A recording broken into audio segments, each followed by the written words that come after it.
Hello, welcome to my YouTube channel, Truth in Motion Studios.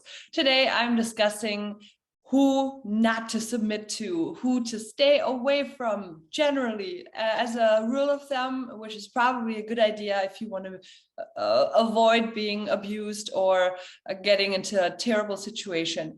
So talking about spiritual abuse is kind of my thing, but what I'm doing for grad school has nothing to do with spiritual abuse. And yet I found all these correlations learning about leadership theory and couldn't help but on every page find something that tied back into the past now 12 years of trying to get over my cult years, which I did get over it. It's just there's such a knot of confusion that is getting clearer and clearer. And basically what I learned in this past seminar is what not to do. And it turns out my cult leader is just such a wonderful example of exactly what not to do, what to do the opposite of, as a rule of thumb. So today I'm focusing on who to definitely stay away from. What do people believe that you definitely want to stay away from? And this is not in a spiritual setting, this book that I'm quoting out.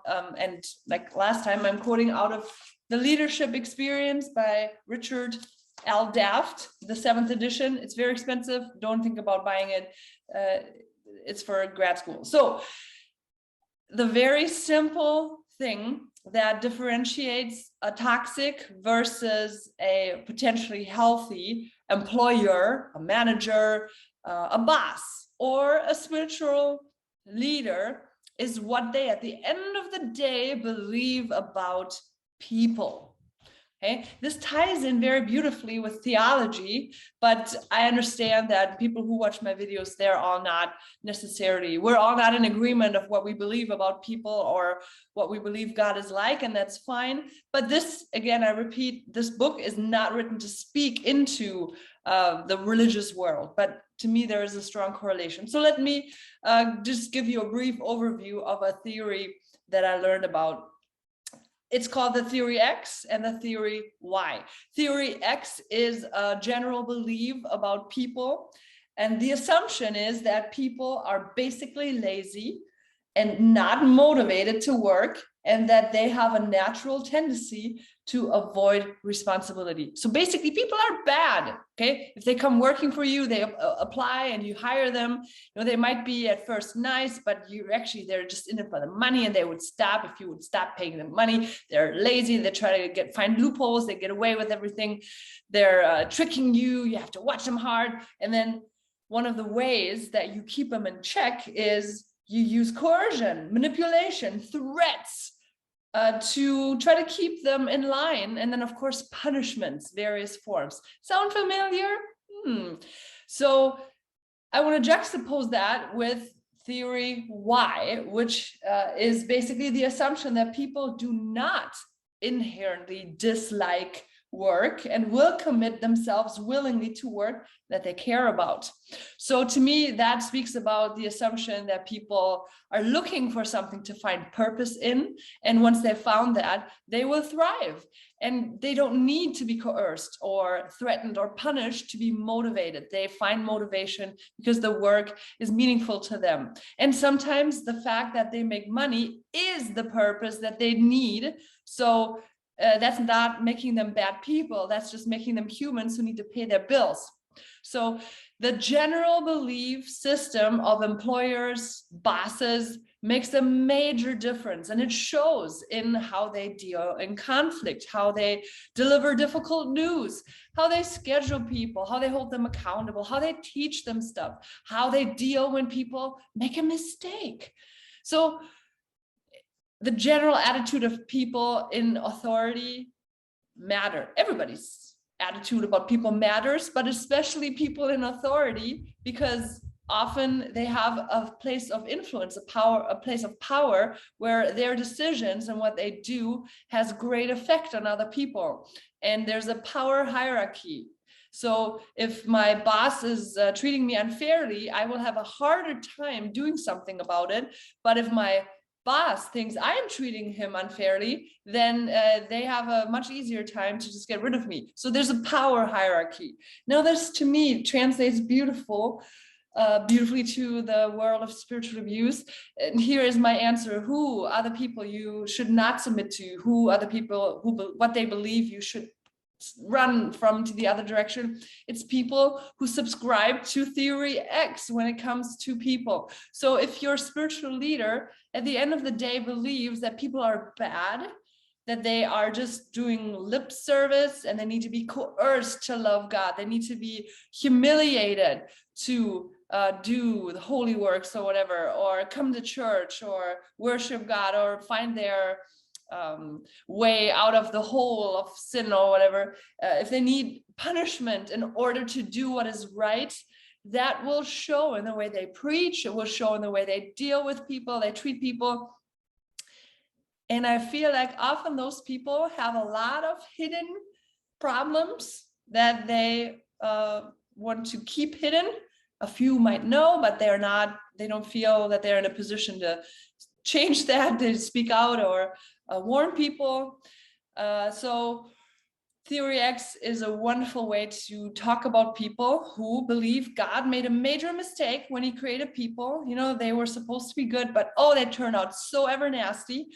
And that is again juxtaposed with the idea that generally people are just people. And if you want to go with Genesis 1, I believe it says people are very good. So that's the start out from the get-go. Now, do people have the potential to be good in their actions and bad in their actions? For sure.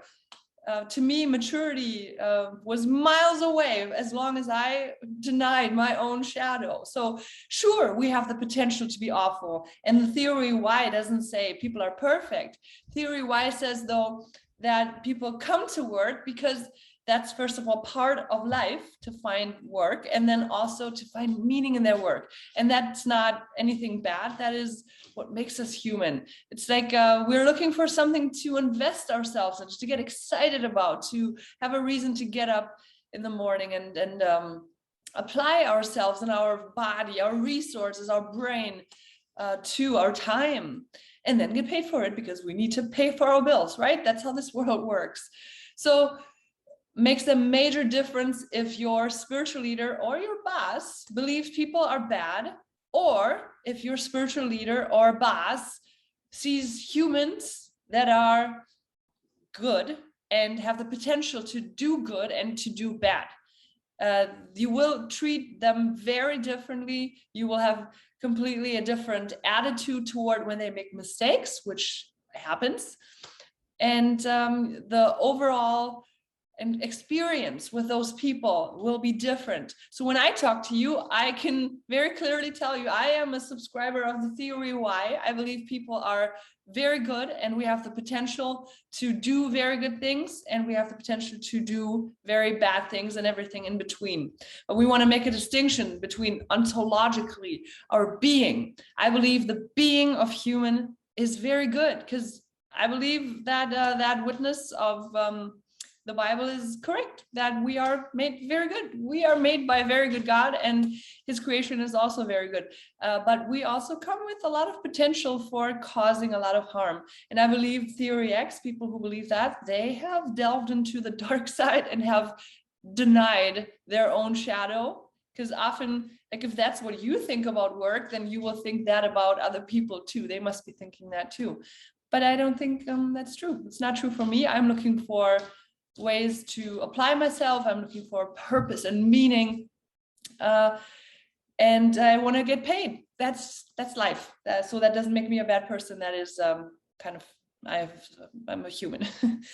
So I want to say, of course, people who believe in the theory Y, so believe people are good and they, with the right environment, they thrive and they will behave well. You don't need to scare them. Of course, there's people who will still end up being abusive, or happen, like on occasion, act abusively, and they don't mean to, or they don't know that they're doing it. So it's not like a blanket. If they are believers in the goodness of humankind and they're safe, That's not what I'm saying. But I want to go out on a limb and say that all the abusive people out there believe that people are bad. And I can say with great certainty that my cult leader started out making me feel like he thought I was really good and had all this potential. But I realized quickly when I attempted to set up healthy boundaries that that wasn't going to fly, and that I actually was lazy and needed coercion and punishment to function the way he wanted me to function. So I want to, like, my limb that I'm going out on is to say, I feel that all people who are abusive believe that people are bad and they ought to be stayed away from, let them play by themselves for a little bit and figure out how that feels like. All right. I wish you all the best. Have a great rest of your week, and I'll talk to you next time.